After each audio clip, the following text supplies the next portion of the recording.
Sound പോരാ. അശ്ഹദു അല്ലാ ഇലാഹ ഇല്ലല്ലാഹ്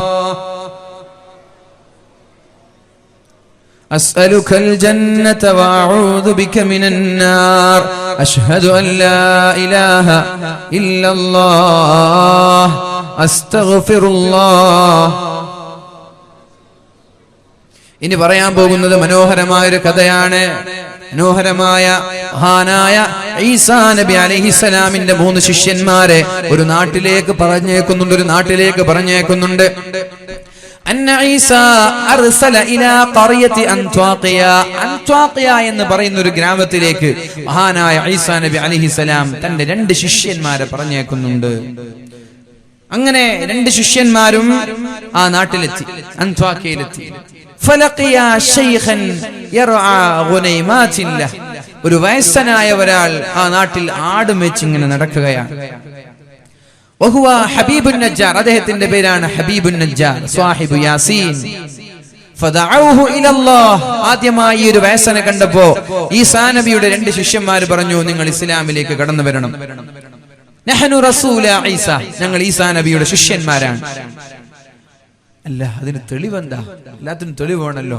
നിങ്ങൾ ഈസാ നബിയുടെ ശിഷ്യനാണ്, അള്ളാഹുവിന്റെ പ്രവാചകന്റെ ദൂതനാണ് എന്നതിന്റെ തെളിവെന്താ? വ്യക്തമായ ഒരു തെളിവ് കൊണ്ടുവന്നാൽ ഞാൻ വിശ്വസിക്കാം. അവര് പറഞ്ഞു, നഹ്നു നശ്ഫിൽ മർളാ, രോഗികളെ ഞങ്ങൾ ശിഫ നൽകും. ഏത് രോഗിയാണെങ്കിലും ഞങ്ങൾ ശിഫ നൽകും. അദ്ദേഹത്തിന് ഒരു ഭ്രാന്തനായ രോഗിയായ വർഷങ്ങളായി കിടപ്പിലായ ഒരു മകനുണ്ടായിരുന്നു. എന്നാൽ എന്റെ വീട്ടിലേക്കൊന്ന് വരണം, എന്റെ വീട്ടിൽ രോഗിയായി കിടക്കുന്ന ഒരു മകനുണ്ട്, അവനൊന്ന് നിങ്ങൾ ശിഫപ്പെടുത്തി തരാൻ പറ്റുമോ? എന്നാ പോയി നോക്കാം. അങ്ങനെ പോയി രോഗിയായി വർഷങ്ങളായി കിടന്ന കിടപ്പിലുള്ള മകന്റെ ശരീരത്തിൽ നിന്ന് ഇങ്ങനെ തടവിക്കൊടുത്തു.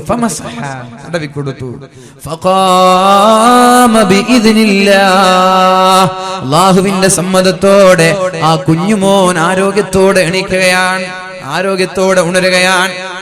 അപ്പോഴേക്കും അയാൾ വിശ്വസിച്ചു. അശ്ഹദു അല്ലാ ഇലാഹ ഇല്ലല്ലാഹ് എന്ന് പറഞ്ഞ് വിശ്വസിച്ചു. പിന്നെ ഇങ്ങനെ നാട്ടിൽ അത്ഭുതം കാണിച്ചുകൊണ്ട് ഇവരിങ്ങനെ നടക്കുകയാണ്. അങ്ങനെയാണ് രാജാവിന്റെ അടുത്തേക്ക് വിവരമെത്തുന്നത്. 2 പേരെയും രാജാവ് വിളിച്ചു കൊട്ടാരത്തിലേക്ക് കൊണ്ടുവന്നു. നിങ്ങളാരാ? ഈസാ നബിയുടെ ശിഷ്യന്മാരാണ്. എന്താണ് തെളിവ്? നുബുരിഉൽ അക്മഹ, കണ്ണുപൊട്ടന്മാർക്ക് കാഴ്ച ശക്തി ഞങ്ങൾ നൽകും. വനുബുരിഉൽ മരീൽ, രോഗികൾക്ക് ശിഫ നൽകും. ബിഇദ്നില്ലാഹ്, അല്ലാഹുവിന്റെ സമ്മതത്തോടെ. കണ്ണുപൊട്ടന്മാർക്ക് കാഴ്ചശക്തി, രോഗികൾക്ക് ശിഫ, അത് ഞങ്ങൾ അള്ളാഹുവിന്റെ സമ്മതത്തോടെ നൽകും. പക്ഷേ നിങ്ങൾ അള്ളാഹുവിനെ കൊണ്ട് വിശ്വസിക്കണം. രാജാവിന് ഇത് ഇഷ്ടപ്പെട്ടില്ല. ജയിലിലടച്ചു, 2 പേരെയും ശിക്ഷിച്ചു. അപ്പോഴാണ് മഹാനായ ഈസാ നബി അലൈഹിസ്സലാം 3ാമതായ ഒരാളെ, ശംഊൻ എന്ന് പറയുന്ന 3ാമതൊരാളെ പറഞ്ഞേക്കുന്നത്. അയാൾ നാട്ടിലേക്കെത്തി, നാട്ടുകാരോട് സംസാരിച്ചു. കൊട്ടാരത്തിന്റെ അടുത്തെത്തി, രാജാവുമായി ബന്ധം വെച്ചു. രാജാവിന്റെ ഒരു സേവകനായി ഒരുപാട് കാലം ജോലി ചെയ്തിട്ട് രാജാവിന്റെ പ്രീതി കരസ്ഥമാക്കിയ ശേഷം രാജാവിനോട് ചോദിക്കുകയാണ്, അല്ലയോ മഹാരാജാവേ, നിങ്ങൾ 2 പേരെ ബന്ദിയാക്കിയിട്ടുണ്ടല്ലോ, എന്താണ് കാരണം? അവരാരാ? രാജാവ് പറഞ്ഞു, അവർ ഇന്ന ആളുകളാണ്, എനിക്കത് ഇഷ്ടപ്പെട്ടില്ല. ബഹുദൈവ വിശ്വാസത്തെ എതിർക്കുകയും അള്ളാഹുവിനെ ആരാധിക്കണമെന്ന് പറയുകയും ചെയ്ത ആളാണ്. എന്നാൽ അവരൊന്നും നമ്മൾക്ക് വിളിച്ചിട്ട് സംസാരിക്കുകയല്ലേ, എന്ന് നമ്മൾക്ക് നോക്കാം. അങ്ങനെ 2 പേരെയും വിളിച്ചു. 3ാമനായി ഈസാ നബി അലൈഹിസ്സലാം പറഞ്ഞയച്ച ശിഷ്യൻ ജയിലിലടച്ചിരിക്കുന്ന 2 പേരോട് ചോദിച്ചു, മാ ബുർഹാനുകുമാ, നിങ്ങളുടെ തെളിവെന്താ? അവര് പറഞ്ഞു, കണ്ണ് പൊട്ടന്മാർക്ക് ഞങ്ങൾ കാഴ്ചശക്തി നൽകും, വെള്ളപ്പാണ്ടുകാർക്ക് ഞങ്ങൾ ശിഫ നൽകും, കണ്ണില്ലാത്ത ആളുകൾക്ക് രോഗികൾക്ക് ശിഫ നൽകും, കണ്ണില്ലാത്ത ആളുകൾക്ക് കണ്ണ് നൽകും. അപ്പോഴാണ് രാജാവ് പറഞ്ഞത്, കണ്ണില്ലാത്ത ഒരാൾ ഇവിടെയുണ്ട്, അവർക്ക് കണ്ണ് നൽകാൻ നിങ്ങൾക്ക് സാധിക്കുമോ? കണ്ണില്ലാത്ത ഒരാൾ, കണ്ണിന് കാഴ്ചയില്ല എന്നല്ല, കണ്ണേയില്ല. ഇവിടെ കണ്ണിന് പകരം ഇറച്ചി കഷ്ണമാണ്. ഇങ്ങനെ ഫ്ലാറ്റായി, നെറ്റി മുതൽ മൂക്ക് വരെ ഇങ്ങനെ ഫ്ലാറ്റായി കിടക്കുന്ന ഒരു ബോഡി. ദജ്ജാൽ എങ്ങനെയാണ്? ദജ്ജാലിന് ഒരു കണ്ണേ ഉണ്ടാവുള്ളൂ, മറ്റൊരു കണ്ണിങ്ങനെ ഫ്ലാറ്റായി കിടക്കും. അവിടെ കണ്ണില്ല, കാഴ്ചശക്തി ഇല്ല എന്നല്ല, കണ്ണേ ഇല്ല. ഇവിടെ കണ്ണില്ലെങ്കിൽ എങ്ങനെയായിരിക്കും? അതുപോലെ ഒറ്റക്കണ്ണനാ ദജ്ജാൽ. ഇതേപോലെ 2 കണ്ണില്ലാത്ത ഒരാൾ ഇവിടെയുണ്ട്, നിങ്ങൾക്ക് ശിഫ നൽകാൻ പറ്റുമോ എന്ന് ചോദിച്ചു. അവർ പറഞ്ഞു, കൊണ്ടുവരൂ. കൊണ്ടുവന്നു. ഫദഉ റബ്ബഹുമാ അല്ലാഹുവിനോട് ദുആ ചെയ്തു അപ്പോഴേക്കും ആ കവിൾത്തടങ്ങളിൽ കണ്ണുപോലെ ആകൃതിയുള്ള ഒരു കണ്ണിന്റെ ആകൃതിയുള്ള രൂപം ഇങ്ങനെ പൊട്ടിവിടർന്നു വന്നു. ഒരു പിടി ചെറിയൊരു മണ്ണിന്റെ ഉരുളയെടുത്തു ആ ഭാഗത്ത് വെച്ചു കൊടുത്തു. എന്നിട്ട് അല്ലാഹുവിനോട് ദുആ ചെയ്യുമ്പോ നല്ല കാഴ്ച ശക്തിയുള്ള 2 കണ്ണുകളായി മാറുകയാണ്. കാഴ്ച ശക്തിയുള്ള കണ്ണുകളായി മാറാണ്. ഇത് കണ്ടപ്പോ രാജാവിന് അത്ഭുതം. അല്ലാഹുവേ, ഇങ്ങനെയുണ്ടോ? രാജാവ് പറഞ്ഞു, ഇവിടെ ഒരു അടിമയുണ്ട്, ഒരു കുഞ്ഞുമോനുണ്ട്. 7 ദിവസമായി മരിച്ചു പോയിട്ട് ആ കുഞ്ഞിന്റെ പിതാവ് എവിടെയോ പോയി കിടക്കുകയാണ്. ആ പിതാവ് വരാൻ വേണ്ടി വെയിറ്റ് ചെയ്യുകയാണ്, കാത്തിരിക്കുകയാണ്. അങ്ങനൊരു കുഞ്ഞിവിടെയുണ്ട്. നിങ്ങളല്ല പറഞ്ഞത് മരിച്ചുപോയ ആളുകളെ ജീവിപ്പിക്കുമെന്ന് നിങ്ങളല്ലേ പറഞ്ഞത്? ആ മരിച്ച കുഞ്ഞിന് ജീവൻ നൽകാൻ നിങ്ങൾക്ക് സാധിക്കുമോ എന്ന് ചോദിച്ചപ്പോഴാണ്, കൊണ്ടുവരൂ കുഞ്ഞിനെ. അപ്പോഴേക്കും ആ കുഞ്ഞിനെ കൊണ്ടുവന്നു.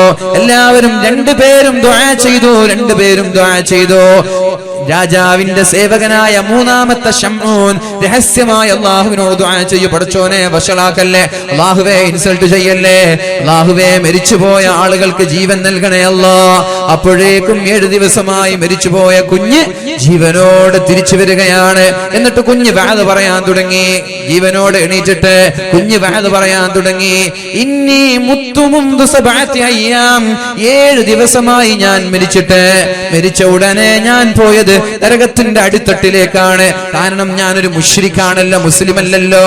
ഞാൻ നരകത്തിൽ ഇരിക്കുമ്പോഴാണ് ആകാശത്തിന്റെ കവാടം തുറക്കപ്പെടുന്നത്. സുന്ദരനായ, സുമുഖനായ, മനോഹരമായ മുഖമുള്ള ഒരാൾ എനിക്കവിടെ കാണാനിടയായി. അയാൾ അല്ലാഹുവിനോട് ഇവിടെയുള്ള 3 പേർക്ക് വേണ്ടി ശഫാഅത്ത് ചെയ്യുന്നുണ്ട്. ഈ 3 പേരുടെ പ്രാർത്ഥന സ്വീകരിക്കാൻ അല്ലാഹുവിനോട് പറയുന്നുണ്ട്. അതാരാണെന്നറിയോ? അതാണ് മഹാനായ ഈസാ നബി അലൈഹിസ്സലാം. ഒരു ആകാശത്തിന്റെ കവാടം തുറക്കപ്പെട്ടു. ഞാൻ നോക്കുമ്പോൾ സുന്ദരനായ, സുമുഖനായ ഒരാൾ.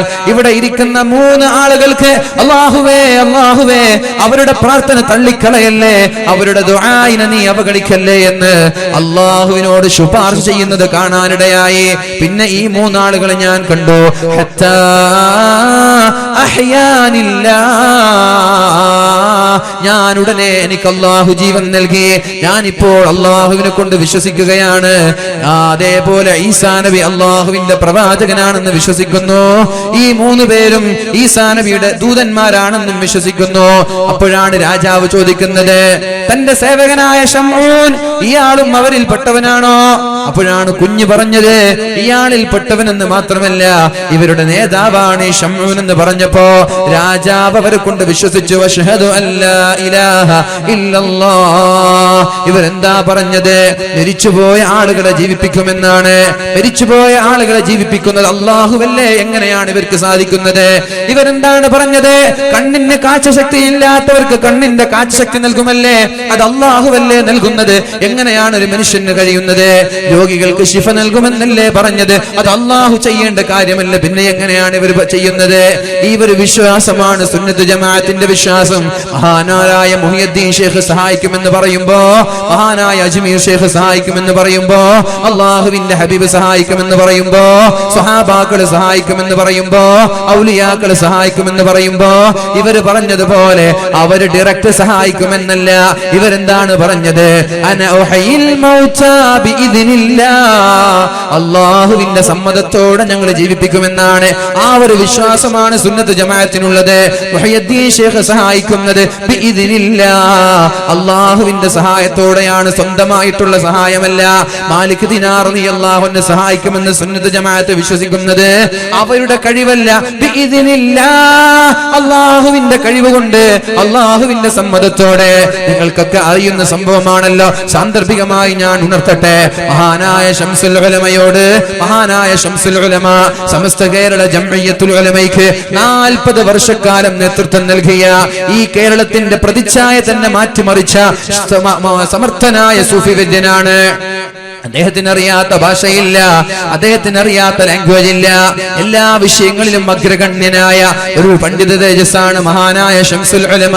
പാതിരിയുമായി സംവാദം നടക്കുമ്പോഴാണ് പാതിരി ചോദിക്കുന്നത്, നിങ്ങളുടെ പ്രവാചകൻ പറഞ്ഞിട്ടില്ലേ ബനൂ ഇസ്രായേലിലെ മൂസാ നബിയുടെയും ഈസാ നബിയുടെയും പോലെ അള്ളാഹുവിന്റെ ഹബീബായ നബി തങ്ങളുടെ നിങ്ങളുടെ പ്രവാചകന്റെ നിങ്ങളുടെ സമുദായത്തിലെ ആലിമീങ്ങൾ മൂസാ നബിക്ക് തുല്യനാണ്, ഈസാ നബിക്ക് തുല്യരാണ്, അതേപോലെ ബനൂ ഇസ്രായേലിലെ പ്രവാചകന്മാർക്ക് തുല്യരാണെന്ന് നിങ്ങളുടെ പ്രവാചകൻ പറഞ്ഞിട്ടില്ലേ? ഉണ്ട്. ഉലമാഉ ഉമ്മത്തി കഅംബിയാഇ ബനി ഇസ്രായീൽ, എന്റെ സമുദായത്തിലെ ആലിമീങ്ങൾ ബനൂ ഇസ്രായേലിലെ പ്രവാചകന്മാർക്ക് സമന്മാരാണെന്ന് പറഞ്ഞിട്ടുണ്ട്. ഈസാ നബി മരിച്ചുപോയ ആളുകളെ ജീവിപ്പിച്ചിട്ടുണ്ട്. നിങ്ങൾക്ക് മരിച്ചുപോയ ആളുകളെ ജീവിപ്പിക്കാൻ കഴിയുമോ എന്ന് മഹാനായ ശംസുൽ ഉലമയോട് ചോദിച്ചപ്പോ ശംസുൽ ഉലമ പറഞ്ഞ മറുപടി, പാതിരി, മരിച്ചുപോയ മയ്യിത്തിനെ കൊണ്ടുവന്നാൽ ഞാൻ ജീവിപ്പിച്ചു തരാമെന്നല്ലേ. അന ഉഹയിൽ മൗതാ ബിഇദ്നില്ലാഹ്, മരിച്ചുപോയ ആളുകളെ ജീവിപ്പിക്കുന്നത് അല്ലാഹുവാണ്. പക്ഷേ ശംസുൽ ഉലമ എങ്ങനെയാണത് പറഞ്ഞത്? ശംസുൽ ഉലമ പറഞ്ഞു, പുണ്യാത്മാക്കൾ മഹാന്മാരായ പ്രവാചകന്മാരുടെ മുൻകാലങ്ങളിൽ മരിച്ചുപോയ സലഫു സാലിഹീങ്ങളായ ഔലിയാക്കളുടെ ആത്മാക്കളുമായി ഞാൻ സംസാരിച്ചു കൊണ്ടിരിക്കുന്നുണ്ട്. അവരുടെ സമ്മതത്തോടെയാണ് മരിച്ചുപോയ ആളെ ഞാൻ ജീവിപ്പിക്കാം, മയ്യിത്ത് കൊണ്ടുവരാൻ പറഞ്ഞത്. ഒരുപാട് വർഷങ്ങൾക്ക് മുമ്പുള്ള കഥയല്ല ഞാൻ പറയുന്നത്, ഒരുപാട് നൂറ്റാണ്ടുകൾക്ക് മുമ്പുള്ള കഥയല്ല പറയുന്നത്. നമ്മുടെ കേരളക്കരയിൽ വെച്ച് നടന്ന അല്പം വർഷം മുമ്പ് നടന്ന സംഭവമാണ്. തള്ളിക്കളയുന്നവർ തള്ളിക്കളയാൻ വരട്ടെ, നിഷേധിക്കുന്നവർ നിഷേധിക്കട്ടെ. ശംസുൽ ഉലമ പറഞ്ഞു മയ്യിത്ത് കൊണ്ടുവരാൻ. പാതിരി തയ്യാറായില്ല, പാതിരി പേടിച്ചുപോയി. അവിടെ നിന്നാണ് ഇബ്രാഹിം മുണ്ടക്കൽ എന്ന് പറയുന്ന, ജോൺ മുണ്ടക്കൽ എന്ന് പറയുന്ന പാതിരി ഇബ്രാഹിം മുണ്ടക്കലായി മാറിയത്.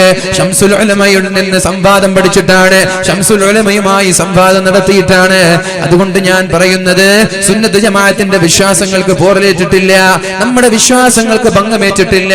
ഇവിടെ ഒരാൾക്കും അള്ളാഹുവിന്റെ സഹായമില്ലാതെ ഒരാൾക്കും സഹായിക്കാൻ കഴിയില്ല. അത് മക്കാമിൽ ചെന്നാലും ഖബർസ്ഥാനിൽ ചെന്നാലും ഔലിയാക്കളുടെ അടുത്ത് ചെന്നാലും മഹാന്മാരുടെ അടുത്ത് ചെന്നാലും അവരൊക്കെ സഹായിക്കുന്നത് അള്ളാഹുവിന്റെ സഹായം കൊണ്ടാണെന്ന് വിശ്വസിക്കുന്നവരാണ് സുന്നത്ത് ജമാഅത്തിന്റെ ആളുകൾ. അള്ളാഹുവിന്റെ സഹായം കൊണ്ട് മാത്രമാണ്, അള്ളാഹു മാത്രമേ ദൈവമുള്ളൂ, അള്ളാഹു അല്ലാതെ മറ്റൊരു ദൈവമില്ല എന്ന് വിശ്വസിക്കുന്ന കാലത്തോളം നമ്മൾ ഒരിക്കലും മുശ്രിക്കീങ്ങളാവൂല.